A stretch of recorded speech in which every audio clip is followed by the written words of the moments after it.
Hey, I'm here with Chandler Witter. My name is Daryl Stetler. I'm with the Southwest Conference of the Bible Methodist Connection, and it's great to have Chandler with us today. He's a pastor of one of our churches in Whitehouse, Texas, and so we are super excited to. That church was without a pastor for a while, and we're super excited to have added him to the team out here. And Chandler, welcome. Glad you're here. Thanks. Glad to be here. Fantastic. I'm wondering if you can just kind of give us your story a little bit. So tell us Sure. how you became interested in and God called you into ministry. Sure. Around 15 or 16, I started to develop a passion for evangelism and for preaching, and then was kind of considering paths between teaching, law, or ministry, and visited God's Bible School in college, went on campus, said, "This feels like home. I think this is where God wants me to go."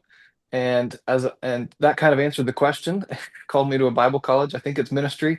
I didn't know Yeah. what that meant. Maybe it was still going to teaching, and still, if the Lord ever wants to open up an opportunity for teaching at a Bible college or seminary, something like that, that'd be awesome. But as I was in school, started to have more of a passion for preaching, for discipling, and just the passion and a shepherd's heart, and those things kind of God started to place in me. And between all of those things, it wound up that I said, "All right, I think God wants me to go pastor and focus on that rather than any other path right now." And after graduating, I had an opportunity to stay on campus, work a couple of years for GBS's graduate program, and that's where I also met my spouse, Melissa Crosley, now Witter, and she's awesome. Glad to have her here, us working together in ministry, and through actually a mutual friend of hers, we got connected with the particular church here in Whitehouse. But I'd heard of the Southwest Conference before.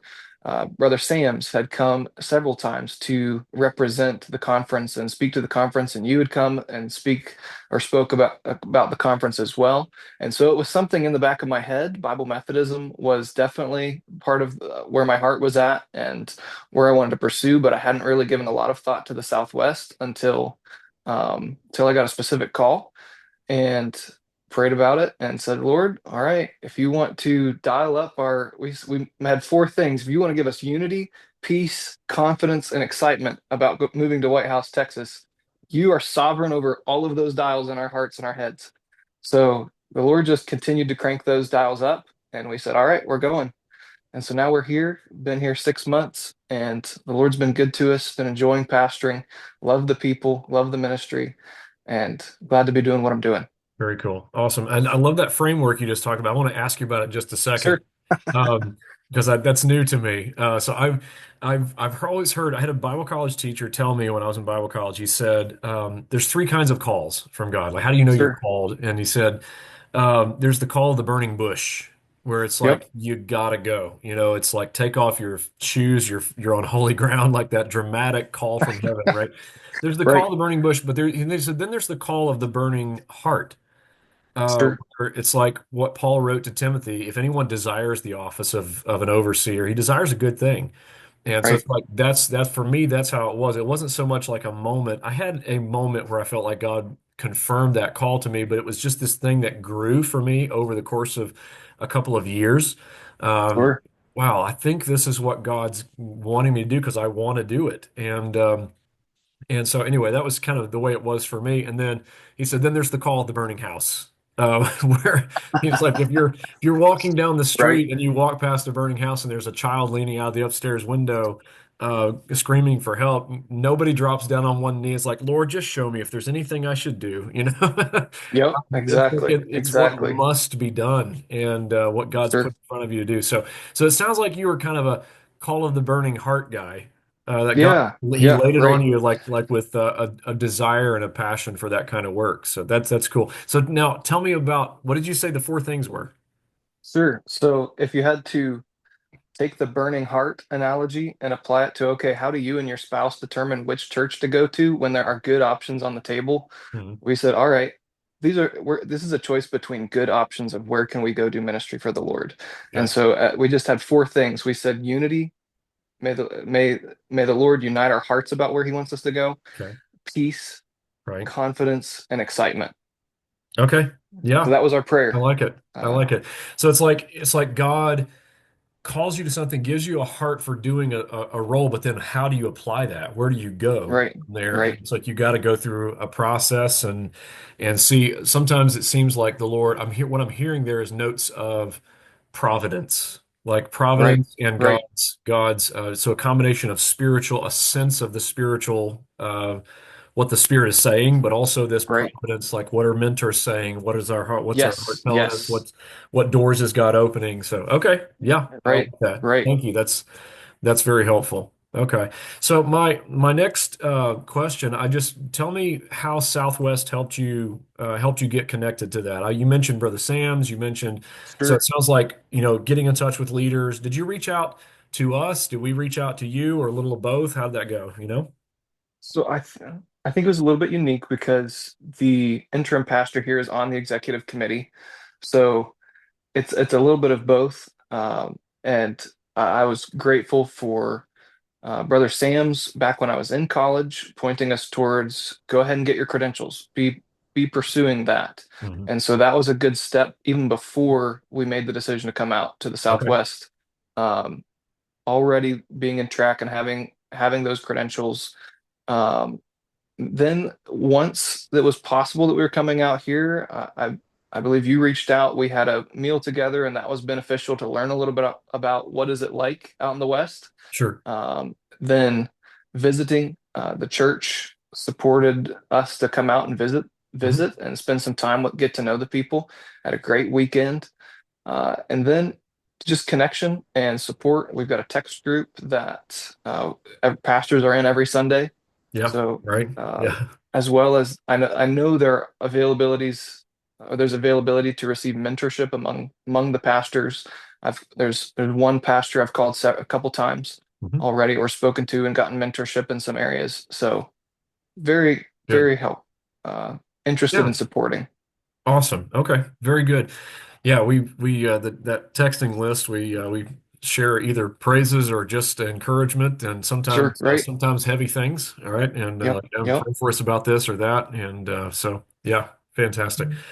Well, keep encouragement. I really appreciate you taking the time to share with me. What would be your recommendation to guys getting started? Well, let me say one thing before I ask that question. Sure. I know that you talked about credentialing and licensing, Hmm. and so just for those who might not be conscious of what that is and what it involves, basically reaching out and saying, "Hey, I'm planning to pastor eventually, I think." Right. And I'd like to talk about what it looks like to get a license with that. So essentially, what that is it's like a professional certification, as if you were just an organization outside yourself is saying, we've checked this guy out. He's pre-cleared. He can go make an impact at any time. And so it's kind of like that situation, like, hey, you've been pre-cleared by a group that does that. And so that's one of the things that Southwest Conference does. Even if you are not sure you're going to be pastoring with us, that is something we can do. So if somebody's watching this and they're like, "Huh, that's a step I've never thought of," reach out and ask us what's involved, and we'd be happy to talk about it. Chandler, what would be your recommendation to guys thinking about getting started? What's next steps, or what are just some encouragement that you would offer them? Sure. One, so maybe people and resources. One, build a network of mentors, people that you can call on. Be building relationships with people right now, wherever you're at, whether that's college or in the business field, or you just get to meet Christians as you go throughout life. Make some connections with people and know who to call for what, and have some people that you have a little network that you can call, and be happy to continue expanding that. That's one book I found helpful as I was starting to get ready for this, as I knew I was really on the path to pastoring, is the book called Path to Being a Pastor by Bobby Jameson. Okay. Really, really good. His main thesis up at the beginning is just make the biblical qualifications your compass for life. Ah, Get to know the passages where Paul says, here's what a pastor does, and mhm. then make that your compass and start building those character qualities in every way that you can. That's fantastic. Um, that was helpful. Carl Vader's Small Church Essentials. If you're going Mhm. to a small church, I've Yep. been benefiting from that. And maybe the best sentence in the book is small churches need to prioritize relationships culture, and history. Okay. Um, Yeah. and that's what I found. Yeah. Moving out here to a smaller church in Texas, relationships are important, culture is important, and history is important. And learning to value and appreciate those things. It's a process. Yeah. Some of the biggest stuff is when you, at that point of entering ministry, is adjusting to the culture and realizing, phew, I've got to adjust to them. It's not going to be really the other way around. I've Yeah. got to get learn to appreciate what's great about this culture and then see places that we can work on, but Sure. be a team player there. That's great. That's real wisdom. Carl's a great guy, but that's real wisdom. And so, got any stories you want to swap about, or what's something that is God's doing there in White House, or a person you're trying to reach out to? I just had does this since I was springing this question on you. I hadn't asked you about it in advance, but I just Sure. had a guy that's been coming to church. Robert, guy's been coming to church. The first time he came was 13 years ago, and Mm, he's got some difficult things physically, and he had an aneurysm years ago, so he's not been able to. It's difficult for him to process things and all that. But he's been coming to church sure. Sure. pretty faithfully for years. And you keep preaching the gospel, and you're like, Lord, you got to help this break through. I don't know when, And 2 days ago, he sat in the driveway with me after we went out and got something to eat at Chick-fil-A, which is the Lord's food, of course. He sat in the driveway with me and he prayed to become a Christian. And so I'm super encouraged Wow. about that. Praise It's like God. you keep investing and you keep doing what you're doing, and Yeah. it's just Yeah. exciting to see that. So, what about you? Who's somebody you're trying to make an impact on right now? Yeah. So we have it's just been fascinating that sometimes you find out that, and this was before we got here, but some of the people that you love, you may not see a ripple effect right away, but it may start to branch out, and that person that you've given grace that you may not see much progress in, or you might want to see something different, they might be the one who's bringing the most people to your church, or they might be the one who's just bring telling other people about, this is a place where we get help, this is a place where uh, my life can start to make a little bit of sense. Yeah, And so I don't know if I can share a lot of details about a situation, but it's just sure. one person in a situation like that we kind of come to realize, oh my goodness, wow, this person at the church loved well. This was before Melissa and I got here, and they have brought so many people into the orbit of the church within the last couple months, Wow. Yeah. that are just connected now. We started doing some meals on Wednesday nights, Okay. and this person has told their family, and we have sometimes family members are showing up, extended family, and just being able to be a blessing to some of these people who, um, it was through loving a person well Yeah. that now we have a chance to impact a couple of different families. Awesome. Awesome. That's fantastic. Yeah, So wrap us up here. What if a guy's he's thinking about becoming a pastor, he's thinking about maybe I should reach out and get a license, or I should schedule an internship, or I should schedule a church visit. What do you think? They do it? They not do it? What? do it. Go do it. Absolutely. That Hey, sounds like you've got a passion on your heart. So for sure. at least explore it, get wise counsel, do it right, do it well, but do it. Fantastic. Chandler, I really appreciate you taking the time to be with me today. I appreciate you. Thank you. Yeah, blessings to you.